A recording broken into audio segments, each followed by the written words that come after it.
Benvenuti a una nuova lezione di Stampatello Siciliano, la lingua che ti dà una mano. Oggi spieghiamo un acronimo ONM. Ripetete con me, ONM. Potete migliorare. ONM è un acronimo che non ha bisogno di spiegazioni, sebbene chi non è siciliano potrebbe non comprenderne il senso, ma ONM è un modo di vivere, non è da prendere alla lettera, ma una allegorica proiezione. ONM significa non sprecare tempo ad arrabbiarti, perché poi magari ti viene la gastrite, ti brucia lo stomaco, devi andare in farmacia a prendere il gastroprotettore. Non sai dire gastroprotettore? ONM. Gli dici: dottore, mi abbrucia lo stomaco. Lui pensa che sei ignorante.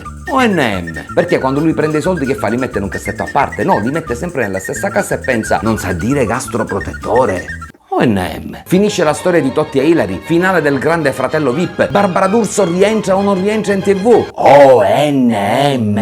Hai sempre qualcuno che ti dice: ma secondo me dovresti fare così, ma secondo me ONM, a meno che tu non sia Platone che mi porti nell'iperuranio. Sei Platone? No. ONM. È una grande forma di libertà. Sei vegetariano? ONM. Sei ateo? ONM. Sei ricco? ONM. Sei ricco ma irrispettoso nei confronti di chi ha bisogno? TDM. Altro acronimo che, se non sei siciliano, ti invito a farti spiegare dal primo siciliano che incontri. Esempio: Briatore vende la pizza col pata negra a 65 euro. ONM. Disprezza chi la vende a poco prezzo. TDM. Quindi, per farti capire come gli acronimi ONM e TDM siano spesso conseguenziali, ti faccio alcuni esempi. Se ad argomenti come cambiamenti climatici, guerre, violenza urbana e povertà continui a dire ONM, in quel caso sei una TDM. Insomma, l'ONM migliora lo stile di vita e si può in alternativa utilizzare con l'espressione me ne fotto, per la quale non farò la traduzione in italiano perché se non la sapete. Me ne fotto. È molto più interessante spiegare come migliora la vita attraverso la sua carica erotica, perché me ne fotto è un'espressione formata dal bisillabo menni,